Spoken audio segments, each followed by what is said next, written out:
Welcome students, online technical civil में आपका स्वागत है। तो आइए हम लोग देख रहे हैं, आपको केस 2 बता दिए थे, अब केस 3 पे आते हैं। केस 1 तो हम लोग देख लिए। केस 2 में क्या देखे थे कि टेकोमेट्रिक सर्वेइंग में अगर आपका एंगल ऑफ एलिवेशन पॉजिटिव हो, ठीक है, एंगल ऑफ एलिवेशन यानी पॉजिटिव हो, क्या हो, एलिवेशन में हो, और ये क्या है, डिप्रेशन में है। जब आपका इंक्लाइंड एलिवेशन में यानी पॉजिटिव में हो, और जब नेगेटिव में रहता है उसी को हम लोग क्या बोलते हैं, डिप्रेशन। एलिवेशन मतलब पॉजिटिव और डिप्रेशन मतलब नेगेटिव। तो आप क्या है वहाँ पे जो हम लोग देख रहे थे, तो उसमें ग्राउंड का नेचर कैसा था, तो ग्राउंड इस तरह से पहाड़ था। हम लोग यहाँ पे इंस्ट्रूमेंट लगा है, इस तरह से हम लोग देख रहे थे। बट अब ऐसा केस आ गया है कि ग्राउंड मेरा कैसा है, स्लोप है, इस तरह का गड्ढा है। अब इस तरह का गड्ढा है, अब यहाँ पे इंस्ट्रूमेंट लगा है, आप देखे हैं, तो अब कैसे देखिएगा, सामने से देखिएगा तो स्टाफ ही नहीं दिखेगा क्योंकि ग्राउंड में है। अब क्या करना है, उसको इस तरह से नहीं, अब ऐसे मोड़ के देखना है। अब उसको यहाँ से नहीं, अब क्या, पहला केस था, तो पहला केस में क्या था कि इस तरह से मेरा था, तो ग्राउंड ये ऊपर था, तो उसको हम लोग स्टाफ को देखने के लिए इस तरह का यूज किए थे। तो ये क्या हो गया, एंगल ऑफ एलिवेशन, इसको हम बोलते हैं एंगल ऑफ एलिवेशन। अब दूसरा केस क्या हो रहा है कि हम जहाँ सर्वे कर रहे हैं वहाँ पे ग्राउंड स्लोप है यानी डाउन में है। तो डाउन में है, इसका मतलब हम लोग देखेंगे स्टाफ को तो किस तरह ऐसे झुका करके देखना पड़ेगा। तो ऐसे झुकाएंगे तो ये क्या होगा, डाउन होगा, तो इसको बोलते हैं एंगल ऑफ डिप्रेशन। तो ये 2 केस बन सकता है, ठीक है। तो केस 2 क्या कर रहा है कि when line of sight is inclined, जब लाइन ऑफ साइट आपका इंक्लाइंड हो, कैसा हो, डिप्रेशन में। वहाँ भी इंक्लाइंड था, लेकिन वहाँ पे किसकी बात किए थे हम लोग, एलिवेशन की। यहाँ हम लोग किसकी बात कर रहे हैं, डिप्रेशन का। और staff is held vertically, staff आपका जिस तरह से वहाँ वर्टिकली रखा हुआ था, उसी तरह से यहाँ पे भी स्टाफ आपका क्या है, इस तरह से वर्टिकल नीचे रखा हुआ है। अब आइए यहाँ से देखिए, सेम वही प्रोसीजर को लगाएंगे। चलिए, उसमें अगर कोई लोग नहीं समझे होंगे तो इसमें भी देख लीजिए आराम से। ये क्या आपका ग्राउंड है, अर्थ का सरफेस है, इस तरह का ग्राउंड का नेचर है। अब हमको क्या करना है, हॉरिजॉन्टल डिस्टेंस निकालना है, और क्या निकालना है बाबू, इसका लेवल निकालना है। मान लेते हैं यहाँ पे स्टाफ जो रखे हैं, यहाँ पे पी पॉइंट है, तो पी का RL निकालना है। मकसद क्या है, तो मेरा डी कैलकुलेट करना है। तो डी क्या होगा, तो यहाँ से लेके यहाँ के बीच का ये जो डिस्टेंस है, इसी को क्या बोलेंगे हम लोग, हॉरिजॉन्टल डिस्टेंस। तो ये हॉरिजॉन्टल डिस्टेंस निकालना है, ठीक है। यहाँ से P पॉइंट के बीच का डिस्टेंस, और ये P का क्या निकालना रहता है, तो RL इक्वल टू वाट, यहाँ पे RL क्या होगा, ठीक है, P का RL क्या होगा। तो आइए एक एक करके देखते हैं फिर कैसे बनाएंगे। तो सिंपल सी बात है, आपका जो एंगल है क्या, डिप्रेशन में, तो एंगल डिप्रेशन में है, तो आपको क्या बोले थे कि ये एंगल डिप्रेशन में इस तरह से इसे माइनस में जा रहा है। तो जब ये माइनस में आ रहा है तो इतना एंगल इधर क्या करेंगे, बढ़ा देंगे। तो ये किस तरह आप रोल करेगा, तो ये इस तरह से सिंपल एंगल वाला रोल करेगा। बात वही है, क्या किए हैं, इसको इस तरह का सिंपल बनाना है। तो सिंपल बनाने के लिए हम लोग क्या किए हैं, जितना डिग्री एंगल से ये डाउन हो रहा था, उतना डिग्री एंगल से इसको क्या किए हैं, बढ़ा दिए हैं। जितना से ये माइनस हो रहा था, उतना देखिए इधर क्या किए हैं, प्लस कर दिए हैं। तो इसका क्या हो गया, ये बराबर हो गया। आप कैसा रोल करेगा, इस तरह का रोल करेगा। और इसका जो लेंथ है, इसके लेंथ को हम लोग क्या मान लिए हैं, L। तो यहाँ पे भी देखिए आपका ये जो लेंथ होगा, अब कहाँ से कहाँ तक, यहाँ से यहाँ तक, ये जो लेंथ होगा, ये अब क्या हो जाएगा, इस लेंथ को हम लोग मान लिए यहाँ से यहाँ तक क्या चीज़, L, ठीक है। ये जो लेंथ हो गया, ये क्या हो गया आपका, L हो गया। अब इस केस में क्या हो गया, देखिए पहले तो केस था आपका ये वाला लेंथ, ये वाला लेंथ, ये वाला लेंथ, तीनों बराबर नहीं था। अब जैसे ही हम लोग इस तरह से इंक्लाइन कर दिए हैं, तो ये लेंथ और ये लेंथ, तीनों क्या हो गया, बराबर हो गया। कैसे बराबर हो गया, देखिए यहाँ पे ये छोटा था तो ये बड़ा हो गया इतना, और ये लगभग मिडिल में था, वही रहने दिए। और ये क्या था आपका, देखिए पहले बड़ा था तो इतना क्या कर दिए, छोटा कर दिए। कंपनसेट करके ये तीनों का लाइन ऑफ लेंथ क्या हो जाएगा, बराबर हो जाएगा। तो इसको हम लोग क्या मान लिए हैं, L मान लिए हैं, लेंथ L मान लिए हैं। कितना डिग्री से इंक्लाइंड है, थीटा डिग्री से इंक्लाइंड है। सेम वही प्रोसीजर लगाएंगे। मेरा मकसद क्या है, अब इस अगर सिंपल केस हो जाए, तो ऐसा केस हो जाए तो ये क्या वैल्यू होता है, S होता है ना। आपको बताए थे इसमें जो डिस्टेंस निकालेंगे, D इक्वल टू क्या चीज़, K इंटू S, अब प्लस क्या चीज़, C। यहाँ पे D किसके बराबर है, तो ये L लिख रहा है ना, तो ये D का वैल्यू किसके बराबर है, L का बराबर। तो L इक्वल टू क्या लिख सकते हैं, K into S plus C। D के टर्म में क्यों नहीं लिखे हैं सर, तो आप बोलिएगा कि D के टर्म में इसलिए नहीं लिखे हैं क्योंकि हम लोग यहाँ पे इसको पहले से D मान लिया है, तो इसीलिए D के टर्म में नहीं लिखे हैं। तो इसको क्या लिख दिए हैं, L। तो ये L इक्वल टू क्या हो जाएगा, KS अब प्लस C के बराबर। अब इसी L का वैल्यू निकालना है। अब L का वैल्यू निकालना है तो K पता है, मल्टीप्लाइंग कांस्टेंट है, S क्या है, स्टाफ इंटरसेप्ट। तो ये S अब कौन सा वैल्यू होगा, ये S आपका अब ये वैल्यू होगा A डैश और C डैश के बीच का डिस्टेंस। तो यही A डैश और C डैश का वैल्यू निकालना है, किसके रेस्पेक्ट में, तो A और सी के रेस्पेक्ट में। क्यों? क्योंकि जिसमें हम लोग रीडिंग लेंगे तो आपके पास ए डैश का वैल्यू नहीं रहेगा, आपके पास ए का वैल्यू रहेगा और ये सी का वैल्यू रहेगा और बी का वैल्यू रहेगा। ए क्या कहलाएगा? तो ए क्या कहलाएगा आपका, अगर इधर से हम लोग देख रहे हैं तो ये लोअर स्टीडिया, ये अपर स्टीडिया और ये क्या कहलाएगा? सेंट्रल है। ठीक है, तो इस केस में आपका ए और सी का रीडिंग रहेगा, ना कि ए डैश और सी डैश का रहेगा। लेकिन अभी हम लोग को क्या निकालना है? ए डैश सी डैश। क्यों? क्योंकि हम लोग इस तरह इसको ट्रीट कर रहे हैं। इस तरह ट्रीट इसलिए कर रहे हैं ताकि हमको पता है कि यहाँ से एल जो होता है वो L equal to K S plus सी के बराबर हो जाता है। कब? जब ये पूरा कैसा हो? हॉरिजॉन्टली हो। तो इसको हॉरिजॉन्टल बनाने के लिए क्या किए? जितना डिग्री से ये इंक्लाइंड था, ये माइनस में था, उतना डिग्री से इसको क्या किए? प्लस कर दिए। पहला केस में क्या था? जितना डिग्री से प्लस था उतना डिग्री से उधर क्या कर रहे थे? माइनस कर रहे थे। कंसेप्ट वही है, बस समझते जाइए। अब आइए यहाँ पे एक ट्रायंगल, कौन सा ट्रायंगल में आइए? तो ट्रायंगल ए डैश और बी में। अब ट्रायंगल ए डैश बी में हमको किसका वैल्यू निकालना है? तो ए डैश बी का वैल्यू निकालना है। तो हम लोग लिख सकते हैं ए डैश बी बराबर क्या लिखेंगे?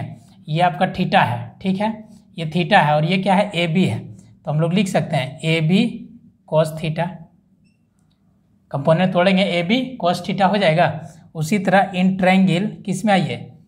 बी सी डैश सी में। तो बी सी डैश सी में आइए, तो हमको किसका वैल्यू निकालना है? बी सी डैश का। तो बताइए यहाँ से क्या हो जाएगा? बी सी डैश का वैल्यू, तो बी सी डैश का वैल्यू किसके बराबर हो जाएगा? तो ये वैल्यू हो जाएगा बी सी कॉस थीटा के बराबर, क्योंकि ये भी कंपोनेंट टूटेगा, इधर कॉस थीटा में जाएगा, इधर साइन थीटा। हमको ये वैल्यू निकालना है बीसी के रिस्पेक्ट में, तो बीसी कॉस थीटा। अब यहाँ से हम लोग लिख सकते हैं एस का वैल्यू। तो एस आपका क्या हो जाएगा? एस इक्वल टू आपका देखिए, एस इक्वल टू क्या लिखेंगे? ए डैश बताइए B plus B C dash. नहीं लिखेंगे? लिखेंगे ना एस इक्वल टू। अब इसी को अगर हम लिखें एक टर्म में, यहाँ पे एस इक्वल टू बताइए ए डैश बी का बराबर क्या हुआ? तो ये है A B cos theta plus B C, ये इसका वैल्यू बताइए बी डैश सी का। तो बी डैश सी का वैल्यू कितना? बी सी डैश का value B C cos theta. तो यहाँ से लिख दिया बी सी कॉस थीटा। अब यहाँ से क्या किए? एस का वैल्यू निकाल रहे हैं। कॉस थीटा कॉमन ले लिए, तो ए बी अब प्लस क्या चीज़? बी सी इंटू क्या चीज़? Cos theta. आपको पता है ए बी अब प्लस बी सी बराबर किसके बराबर हो जाएगा? ए सी के बराबर। तो ये एस इक्वल टू क्या हो गया? ए सी कॉस थीटा। यहाँ से एस का वैल्यू निकाल लिए, क्या चीज़ हो गया? ए सी कॉस थीटा, जहाँ पे एस क्या है? तो स्टाफ इंटरसेप्ट है, क्योंकि ये वैल्यू आपको दिया रहेगा ए और सी का वैल्यू। तो यहाँ से ए सी के रिस्पेक्ट में क्या किए? एस का वैल्यू निकाल लिए। ठीक है, अब देखिए यहाँ पे अब क्या करना है आपको? ये फॉर्मूला पे पुट करना है। अब यहाँ से फॉर्मूला पे पुट कीजिएगा, तो ये बताइए एल इक्वल टू क्या लिख सकते हैं? तो एल इक्वल टू हम लोग लिखेंगे के इंटू क्या चीज़? एस अब प्लस क्या चीज़? सी। तो इस फॉर्मूला में अगर रखें तो एल इक्वल टू आप ही बताइए, एल इक्वल टू क्या हो जाएगा? के इंटू एस के जगह पे क्या रखेंगे? ए सी को हम लोग क्या लिख सकते हैं? यहाँ पे ए सी को ही क्या लिख सकते हैं? यहाँ पे लिख देते हैं पहले ए सी इंटू क्या चीज़? Cos theta. देखिए के इंटू एस प्लस सी। ठीक है, तो एल इक्वल टू क्या लिखेंगे? के इंटू ए सी कॉस थीटा प्लस, यहाँ देखिए एल इक्वल टू क्या लिखेंगे? के इंटू एस प्लस सी। और के यहाँ पे के रख दिए, एस के जगह क्या रखेंगे? एस के जगह रखेंगे ए सी कॉस थीटा अब प्लस क्या रखेंगे? सी। अब ये देखिए इसी एल को हम लोग क्या लिख सकते हैं? एल को के इंटू ए सी। तो ये ए और सी, ये ए से सी क्या है? कुछ नहीं है। इसी को हम लोग क्या लिख सकते हैं? एस लिख सकते हैं ना। तो वही ए सी को क्या लिख दिए? एस यानी स्टाफ इंटरसेप्ट इंटू क्या चीज़? कॉस थीटा अब प्लस क्या चीज़? सी। अब आपके दिमाग में एक क्वेश्चन आ रहा होगा कि सर यहाँ पे भी एस लिखें, ये देखिए के इंटू एस कॉस थीटा, तो यही एस क्या है? तो स्टाफ इंटरसेप्ट। और यह स्टाफ इंटरसेप्ट किसके बराबर होगा? तो ए और सी के वैल्यू के बराबर। तो देखिए ए सी के जगह एस रख दें, तो K into S cos theta plus C, ये किसका वैल्यू आ गया? एल का वैल्यू आ गया। आपको निकालना क्या है? Horizontal distance. तो देखिए यहाँ से निकालेंगे हॉरिजेंटल डिस्टेंस, तो हॉरिजेंटल डिस्टेंस इक्वल टू क्या लिखेंगे? बताइए हॉरिजेंटल डिस्टेंस डी। तो ये डी इक्वल टू क्या लिखेंगे? आपको ये वैल्यू यहाँ से यहाँ एल पता है, तो ये वैल्यू कितना होगा? देखिए इसको तोड़िएगा कंपोनेंट में तो क्या होगा, एल कोस थीटा होगा ना, सेम वही बात हो गया। ये ऐसे है, ये इस तरह से इंक्लाइंड है, ठीक है ना। एक इस तरह से जाएगा वर्टिकल। अब ये थीटा है तो बताइए हॉरिजॉन्टल डिस्टेंस क्या होगा, ये वैल्यू आपका एल था ना, ये वैल्यू एल है तो ये क्या होगा एल कोस थीटा, और ये वैल्यू क्या हो जाएगा एल साइन थीटा। देखिए वही चीज़ दिया हुआ है, ये वैल्यू मेरा क्या है, यहाँ से यहाँ देखिए ये इंक्लाइन है ना, ये वैल्यू क्या है मेरा, यहाँ से यहाँ देखिए ये एल दिया हुआ है ना, ये किसके बराबर हो गया एल के बराबर, और ये कितना इंक्लाइंड है थीटा के बराबर, तो ये एल के बराबर लिख दिया है। इस एल का वैल्यू निकाल लिए, ये थीटा के बराबर है तो ये हॉरिजॉन्टल डिस्टेंस में तक मेरा कितना होगा एल कोस थीटा, और ये वर्टिकल डिस्टेंस कितना होगा एल साइन थीटा।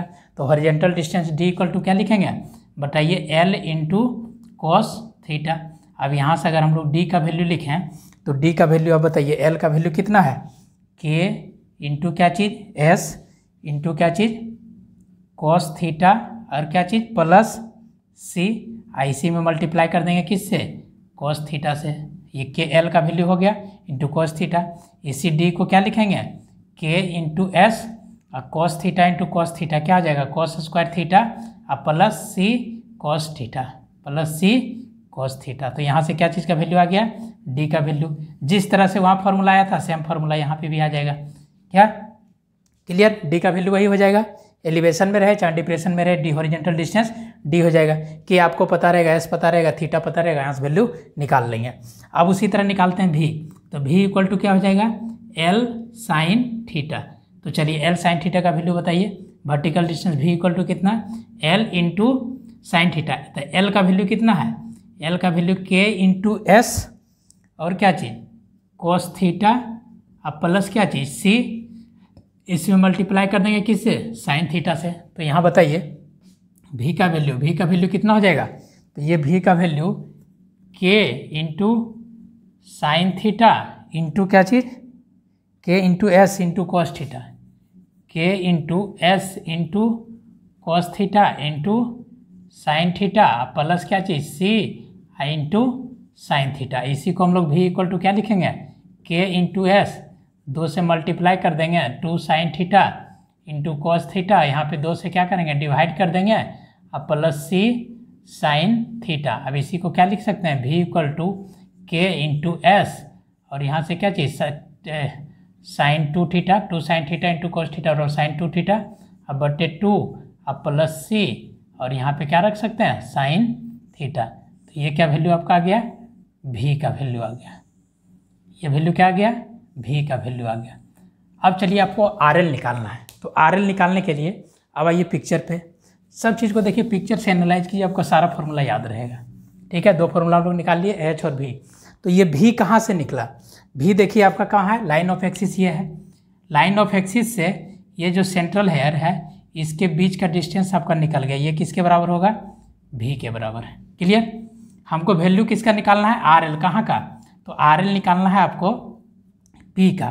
तो ये पी का आर एल निकालना है, आपको पता है कि यहाँ से यहाँ ये जो रीडिंग होगा ये रीडिंग क्या होगा ये एच के बराबर होगा। एच मतलब कौन सा रीडिंग सेंट्रल हेयर वाला रीडिंग कहलाएगा, तो ये एच। अब देखिए हम लोग को निकालना है आर एल ऑफ पी, तो आर एल ऑफ पी निकालना है, तो देखिए फिगर से लिख सकते हैं कि are L of P, P का आर एल के लिए तो हम लोग को ये पहले निकालना पड़ेगा, ये वैल्यू क्या होता है तो ये एच आई के बराबर होता है, इसको हम लोग क्या बोलते हैं एच आई। तो यहाँ पे देखिए एच आई, अब एच आई में क्या करना पड़ेगा हमको आना है कहाँ पे यहाँ पे आना है, तो इसको भी माइनस करना पड़ेगा और इसको भी क्या करना पड़ेगा माइनस करना पड़ेगा, तब कहाँ पहुँचेंगे पी पे।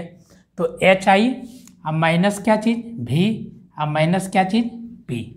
यहाँ पे जो भी हम लोग वर्टिकल डिस्टेंस निकालना है तो वर्टिकल डिस्टेंस निकालने का एक ही मकसद है कि आपको आर एल निकालना है। ठीक है, तो यहाँ से देखिए आर एल ऑफ पी, तो R L of P equal to क्या हो गया एच आई अब माइनस भी अब माइनस पी, जहाँ पे भी क्या है वर्टिकल डिस्टेंस, अब पी क्या है पी नहीं एच, ये क्या है एच ना, यहाँ से यहाँ एच, जहाँ पे एच क्या है तो स्टॉप इंटरसेप्ट कौन सा रीडिंग सेंट्रल रीडिंग, ये क्या है सेंट्रल रीडिंग, और भी क्या हो गया तो इसका वर्टिकल डिस्टेंस किसके बराबर होगा इस फॉर्मूला के बराबर एच आई।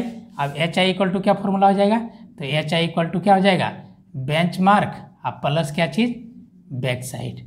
ये सारा चीज़ आपका क्वेश्चंस में दिया हुआ रहेगा। तो देखिए दोनों फॉर्मूला हम लोग देखें, एक एलिवेशन वाला एक डिप्रेशन वाला। तो डिप्रेशन ये देखिए या तो एलिवेशन देखिए, ये फॉर्मूला में कोई डिफरेंस है? ये हॉरिजॉन्टल डिस्टेंस देखिए यही रह गया, वर्टिकल डिस्टेंस देखिए यही रह गया। एक ही अंतर आया, क्या अंतर आया? वहाँ पे जब आर एल निकालते थे तो यहाँ पे भी को प्लस करते थे, एच को माइनस करते थे, लेकिन जब डिप्रेशन में आर एल निकालेंगे तो भी के वैल्यू को क्या करना पड़ेगा? माइनस करना पड़ेगा, और एच के भी वैल्यू को क्या करना पड़ेगा? माइनस करना पड़ेगा। क्लियर? अब सारा नोटेशन लिख देते हैं। सारा नोटेशन देखिए आपका क्या क्या है। तो थीटा, थीटा क्या है बताइए? एंगल ऑफ क्या चीज़? डिप्रेशन। एंगल ऑफ क्या है? डिप्रेशन। थीटा आपका एंगल ऑफ डिप्रेशन है। एक एक करके यहाँ से लिखते जाते हैं। डी, के का वैल्यू, के बताइए क्या है? Multiplying constant. के क्या है? Multiplying constant. मल्टीप्लाइंग कांस्टेंट को किसी से डिनोट करते हैं? एफ बाई आई से। किसके बराबर? 100 के बराबर। उसके बाद में यहाँ पे एस, एस बताइए एस क्या है? तो staff intercept. Staff intercept, staff intercept का वैल्यू क्या होता है? अपर स्टीडिया माइनस लोअर स्टीडिया। चलिए के का वैल्यू, एस का वैल्यू, थीटा का वैल्यू लिख ही दिया है। सी का वैल्यू, सी का वैल्यू क्या होता है? सी यहाँ पे क्या है? Additive constant. Additive constant, additive constant. Additive constant को किसी से डिनोट करते हैं? एफ प्लस डी से। इसका वैल्यू क्या होता है? 0 के बराबर। चलिए सी को लिख दिए, के हो गया, एस हो गया, थीटा हो गया, कॉस को तो नहीं लिखना है, सी हो गया। ये वर्टिकल डिस्टेंस में ये भी में के बराबर लिख दिए, एस को लिख दिए, साइन 2 थीटा, सी सब हो गया। अब आपका यहाँ पे भी, यहाँ पे भी क्या है और एच डी क्या है? तो डी क्या हो गया? तो हॉरिजॉन्टल डिस्टेंस। डी क्या हो गया आपका? Horizontal distance, horizontal distance. और यहाँ पे भी क्या हो गया? तो वर्टिकल डिस्टेंस या तो वर्टिकल हाइट, वर्टिकल डिस्टेंस। ठीक है। आर एल निकालने के लिए और किस चीज़ का जरूरत पड़ेगा? एच। यहाँ पे एच क्या है? Central hair readings. ये एच क्या है? तो सेंट्रल हेयर का जो रीडिंग्स है, एच हो गया। और एच आई तो पता है, एच आई क्या हो गया? Benchmark plus back side, B S क्या है? बैक साइड रीडिंग है। तो इतना वैल्यू अगर साहब आपको पता है, ये फॉर्मूला पता है, तो आप सिंपली क्या कर सकते हैं? किसी भी टाइप्स का मेरा क्वेश्चन दिया रहे उस क्वेश्चन के हेल्प से क्या कर सकते हैं? हॉरिजॉन्टल डिस्टेंस निकाल सकते हैं, वर्टिकल डिस्टेंस निकाल सकते हैं, किसी भी पॉइंट का आर एल निकाल सकते हैं। तो यहाँ से हमने क्या सीखा? यहाँ से 3 केस था, तीनों केस से हमने क्या सीखा कि अगर आपका फर्स्ट केस है तो वहाँ पे horizontal distance D equal to simple कौन सा फॉर्मूला हो जाएगा? तो K into S plus C. Clear? Elevation निकालने के लिए एच आई अब माइनस क्या चीज़? सेंट्रल हेयर का रीडिंग। केस 2 में आइए। केस 2 में हमने क्या सीखा कि जब एंगल आपका एलिवेशन में हो, एलिवेशन मतलब पॉजिटिव में हो, तो उस केस में आपका डी का वैल्यू क्या होगा? हॉरिजॉन्टल डिस्टेंस इक्वल टू, बताइए, K S cos square theta अब प्लस क्या चीज़? C cos theta. K S cos square theta plus C cos theta. Vertical distance का हाइट क्या होगा? वर्टिकल हाइट क्या होगा? तो सब चीज़ वही रहेगा। यहाँ पे क्या हो जाएगा? के एस साइन 2 थीटा बाई 2 अब प्लस सी साइन थीटा। इसको याद रखना है, K S sine 2 theta by 2 plus sine 2 theta. Clear? उसके बाद हम लोग देखें क्या चीज़? आर एल निकालने के लिए। तो वहाँ पे आर एल निकालने के लिए क्या करेंगे? एच आई अब प्लस भी और माइनस एच, कब? एलिवेशन में। और यहाँ पे आर एल निकालने के लिए क्या करेंगे? तो एच आई माइनस भी अब माइनस एच। माइनस भी माइनस एच कैसे? तो यहाँ फिगर से आपका पूरा क्लियर हो गया, क्योंकि आर एल हमको कहाँ का निकालना है? पी का। तो पी का आर एल निकालना है तो आपको ये ना हुआ एच आई, तो इसमें क्या करेंगे? ये वैल्यू माइनस करेंगे तो यहीं तक ना पहुँचे, हमको यहाँ तक पहुँचना है, तो ये भी वैल्यू को क्या कर देंगे? माइनस कर देंगे। यानी क्या चीज़? तो भी का वैल्यू जो वर्टिकल हाइट है इसको भी माइनस करेंगे, और ये एच है, ये एच को भी माइनस करेंगे। अब भी का वैल्यू निकालना है तो भी इक्वल टू क्या होगा? बताइए बताइए, भी इक्वल टू क्या? तो के इंटू एस और क्या चीज़? बताइए, साइन 2 थीटा अपॉन कितना? 2 अब प्लस क्या चीज़? सी और क्या चीज़? Sine 2 theta. क्लियर? तो इस फॉर्मूला को टिप पे याद रखना है। इसी फॉर्मूला के हेल्प से क्या होगा? तो ये सारा क्वेश्चन आपका सॉल्व हो जाएगा। टेक्योमेट्री में जितना भी है यही 3 केसेस था, ये तीनों केसेस हम लोग पढ़े हैं। देखिए आपका एक और केस बन सकता है, बट ये आपके सिलेबस में नहीं भी है, इतना ज़्यादा आपका आएगा नहीं, लेकिन इसको समझ लीजिए। ये केस क्या बन सकता है? कह रहा है कि when line of sight is incline, जब लाइन ऑफ साइट तो आपका इंक्लाइंड हो तो ये एलिवेशन में भी हो सकता है, डिप्रेशन में भी हो सकता है। तो when line of sight is inclined elevation but staff normal to it, staff कैसा है, नॉर्मल है। नॉर्मल करने का मतलब क्या है कि जैसे हम लोग इस तरह से ऊपर देख रहे हैं, ठीक है, तो स्टाफ वहाँ पे जो रखे हैं तो इस तरह से वर्टिकली नहीं है। वहाँ पे हम लोग क्या पढ़ रहे थे कि स्टाफ जब यहाँ पे वर्टिकली है तो यहाँ पे स्टाफ क्या किए हैं, अगर ऐसे देख रहे हैं तो उधर से स्टाफ को भी क्या किए, इस तरह से झुका दिए हैं। ऐसे देख रहे हैं तो वहाँ स्टाफ सीधा नहीं है, स्टाफ भी क्या है, इस तरह से झुका हुआ है, नॉर्मल है। नॉर्मल मतलब क्या, ये जो आपका ग्राउंड का टेरेन है, ये अर्थ का जो टेरेन दिख रहा है, ये टेरेन, इस टेरेन पे कैसा है, नॉर्मल है, इस पर परपेंडिकुलर है। लेकिन वहाँ पे पहला 2-3 केस जो हम लोग पढ़े थे वहाँ पे स्टाफ कैसा था, वर्टिकली खड़ा था। तो स्टाफ अगर वर्टिकली खड़ा रहेगा तो निश्चित है कैसा रहेगा, इस तरह से रहेगा। लेकिन यहाँ पे क्या है, जो टेरेन आपका है उस टेरेन के हिसाब से ये कैसा है, परपेंडिकुलर है, नॉर्मल। तो नॉर्मल मतलब क्या कि जितना डिग्री से ये इंक्लाइंड होगा उतना डिग्री से ये भी इस तरह से क्या होगा, स्टाफ भी आपका इंक्लाइंड होगा। तो स्टाफ भी क्या हुआ, झुका हुआ है, ठीक है, स्टाफ भी इस तरह से झुका हुआ है। अब इस तरह से अगर देखेंगे तो स्टाफ जब झुका ही दिया ऑलरेडी तो ये निश्चित है इसका एल, इसका एल, इसका एल, कहीं से भी अगर मेजर करेंगे तो ये लेंथ का वैल्यू क्या होगा, तीनों के लिए सेम होगा। तो इसको मान लिया लेंथ एल। अब हम लोग मान लिया जितना डिग्री से ये थीटा एलिवेशन में है उतना डिग्री से ये स्टाफ ही क्या होगा, तो स्टाफ ऐसे नॉर्मल है, यानी स्टाफ इस तरह से कैसे झुका हुआ होगा, तो ये थीटा डिग्री से झुका हुआ है। तो आप बताइए हॉरिजॉन्टल डिस्टेंस आपको निकालना है। तो हॉरिजॉन्टल डिस्टेंस कहाँ से कहाँ होगा, तो यहाँ से लेकर के और आपका यहाँ तक के बीच का डिस्टेंस, ये जो दिख रहा है इसके बीच का डिस्टेंस क्या होगा, हॉरिजॉन्टल डिस्टेंस। लेकिन जब हम लोग कंपोनेंट तोड़ेंगे तो ये क्या है, ये एल है, ठीक है, तो इसका 2 कंपोनेंट टूटेगा, एक एल कॉस थीटा और दूसरा इधर क्या जाएगा, एल साइन थीटा जाएगा ना, ये एल साइन थीटा जाएगा और ये हॉरिजॉन्टली क्या जाएगा, एल कॉस थीटा। तो देखिए ये एल कॉस थीटा आ गया, तो एल कॉस थीटा आ गया। अब हमको वैल्यू निकालना है डी का, तो डी का वैल्यू क्या होगा, ये एल कॉस थीटा अब प्लस कौन सा वैल्यू, प्लस ये वाला वैल्यू, ये वैल्यू। तो ये वैल्यू अब कितना के बराबर, इस वैल्यू को देखिए हम लोग लिख सकते हैं। आपको यहाँ से यहाँ पता है कि यहाँ से यहाँ ये जो रीडिंग है इसको हम लोग सेंट्रल हेयर रीडिंग बोलते हैं, इसको एच लिख सकते हैं। तो ये आपका क्या है, ये देखिए सेंट्रल हेयर रीडिंग एच है और ये इंक्लिनेशन क्या है, ये थीटा है, ठीक है। तो आप ही बताइए इसको 2 कंपोनेंट तोड़ेंगे तो ये वैल्यू क्या होगा, ये अगर क्या है आपका, ये एच है, देखिए यहाँ पे ये है ना, ये एच है। अब इसको हम लोग कंपोनेंट तोड़ेंगे तो इसका 2 कंपोनेंट टूटेगा, एक कॉस थीटा दूसरा साइन थीटा। तो साइन थीटा में क्या होगा, एच साइन थीटा। तो ये जो वैल्यू होगा ये वैल्यू किसके बराबर होगा, कॉस के कंपोनेंट की कि साइन के कंपोनेंट के बराबर, तो साइन के कंपोनेंट के बराबर। अब कॉस के कंपोनेंट के बराबर क्या हो जाएगा, तो ये वाला वैल्यू यहाँ से यहाँ क्या होगा, ये साइन कॉस के कंपोनेंट के बराबर होगा।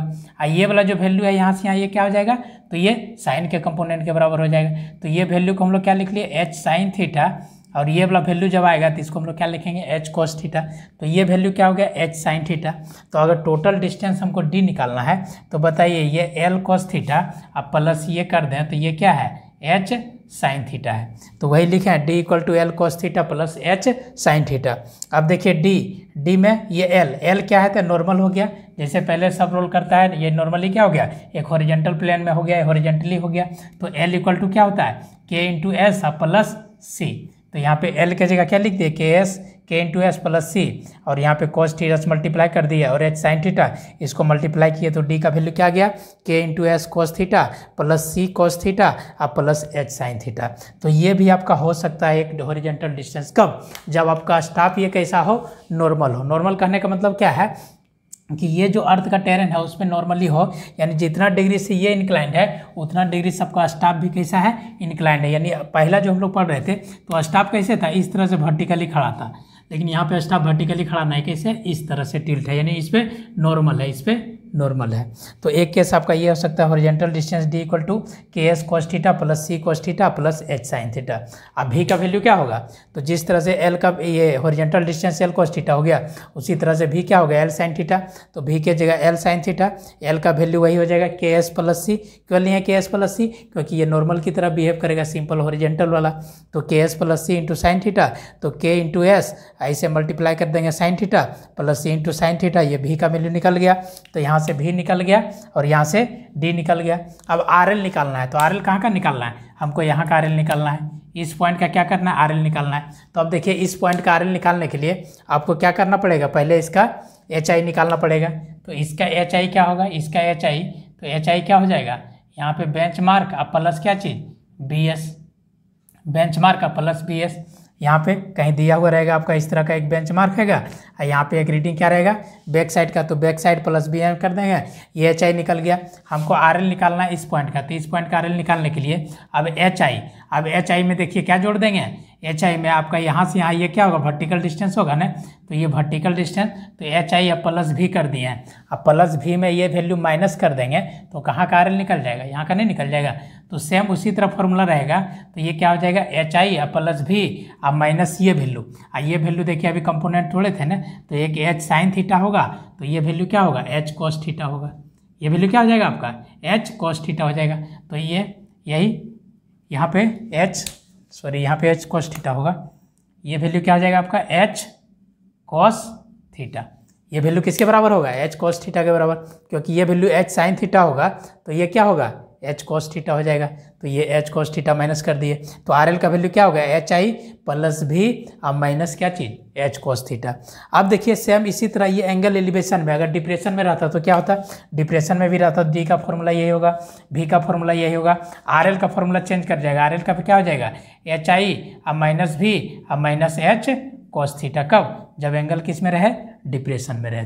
तो ये भी आपका एक एक्सेप्शन केस है, ये भी आपको बता दिए हैं, बट आपके सिलेबस में ये इतना नहीं था कि नॉर्मली रहेगा तो क्या होगा, लेकिन यहाँ से हम लोग सीखे कि अगर स्टाफ को उसी तरह नॉर्मल कंडीशन में रख दें, इंक्लाइन जैसे है उसी तरह इंक्लाइन रख दें, तब मेरा वैल्यू क्या हो सकता है। तो यहाँ से क्या हो गया, तो D equal to K into S cos theta plus C cos theta plus H sine theta, horizontal distance भी equal to K S sine theta plus C sine theta.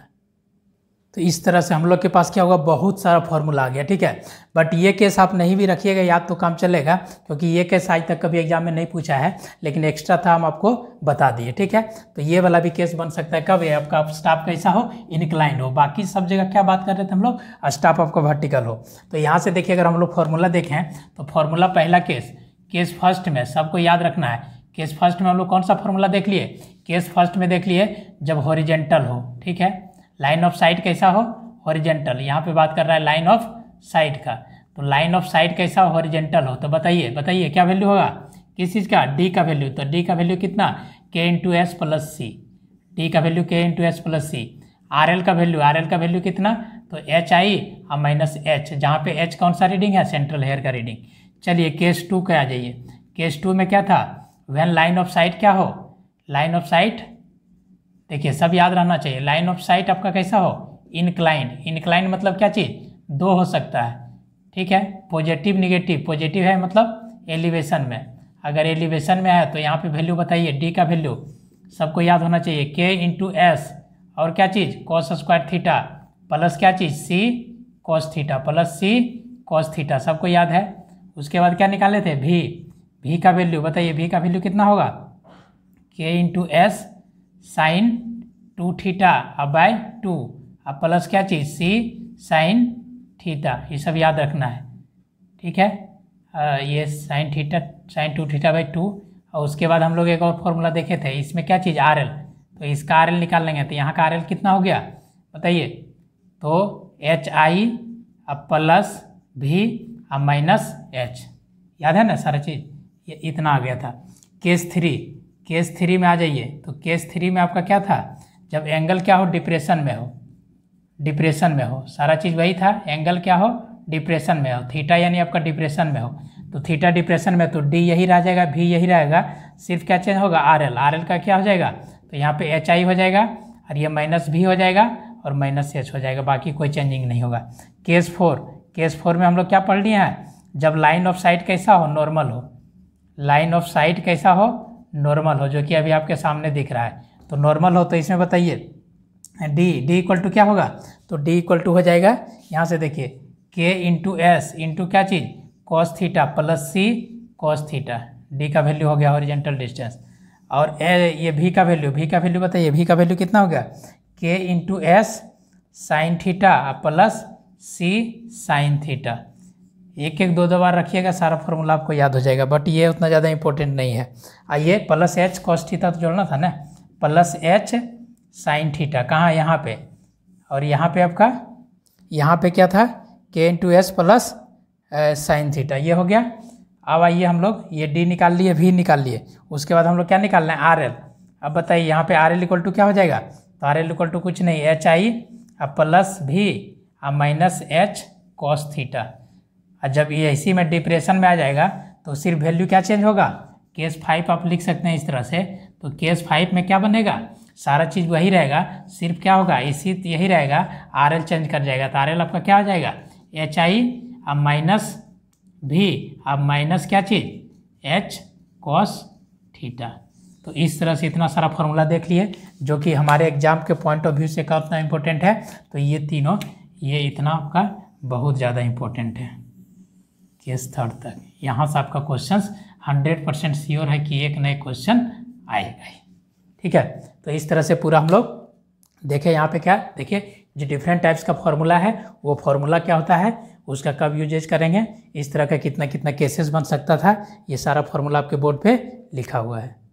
थोड़ा सा देख लीजिए, आपका ये टेंजेंशियल मेथड के बारे में लिख दिए हैं। ये तो आप लोग को उतना है नहीं पढ़ना, ये आता भी नहीं है कभी, ये उतना यूज भी नहीं होता है। ज़्यादातर कॉमनली आपका यूज होता है तो फिक्स्ड हेयर मेथड। तो टेंजेंशियल मेथड में क्या करते हैं, in this method the diaphragm of the tacheometry, यानी टेकोमेट्री का जो डायफ्राम होता है ना, नॉट प्रोवाइडेड, यानी डायफ्राम उसमें इस तरह का जो डायफ्राम रहता है ये डायफ्राम प्रोवाइड नहीं किया रहता है टेकोमेट्री में। ठीक है, with stadia hairs the readings are taken by the single horizontal hairs, यानी जो इसमें जो हम लोग रीडिंग्स लेते हैं तो वो रीडिंग्स क्या लेते हैं, तो ये सिंगल हॉरिजॉन्टल हेयर रहता है। इसी सिंगल हॉरिजॉन्टल हेयर के हेल्प से क्या करते हैं हम लोग, ये रीडिंग्स को लेते हैं, किसमें, टेंजेंशियल मेथड में। बाकी सारा चीज़ वही प्रोसेस रहता है, सिर्फ इसमें रीडिंग लेने का तरीका क्या होता है, तो सिंगल स्टेडिया हेयर से लेते हैं, सिंगल स्टेडिया हेयर से लेते हैं। अब बाकी इसमें जो डायफ्राम है ये डायफ्राम प्रोवाइड नहीं किया जाता है, किसमें, तो टेंजेंशियल मेथड में। तो यहाँ से थोड़ा सा सीख लिए कि टेंजेंशियल मेथड क्या है। तो टेंजेंशियल मेथड में आपका ये डायफ्राम प्रोवाइड नहीं किया जाता है, अपर स्टेडिया नहीं होता है, लोअर स्टेडिया नहीं होता है, ये सेंट्रल ईयर नहीं होता है, सिर्फ क्या होता है, एक सिंगल लाइन रहता है, इसी single horizontal line of side से रीडिंग्स वगैरह को लेते हैं। क्लियर, तो इस तरह से थोड़ा सा देखें टेंजेंशियल मेथड क्या होता है। ये आपका इंपॉर्टेंट फॉर्मूला है, इसको पूरा को याद रखना है। डेरिवेशन आपको नहीं भी आ रहा है तो काम चलेगा, लेकिन एग्जाम में ये फॉर्मूला याद रखना है। और जो पिक्चर हम बताएं वो पिक्चर आप इमेजिन कीजिए, अब बाकी उस पर क्वेश्चंस बनाएंगे। ठीक है, तो आई होप यहाँ तक आपको समझ में आया होगा। फिर नेक्स्ट क्लास में हम लोग मिलते हैं क्वेश्चंस के साथ। Thank you, bye bye.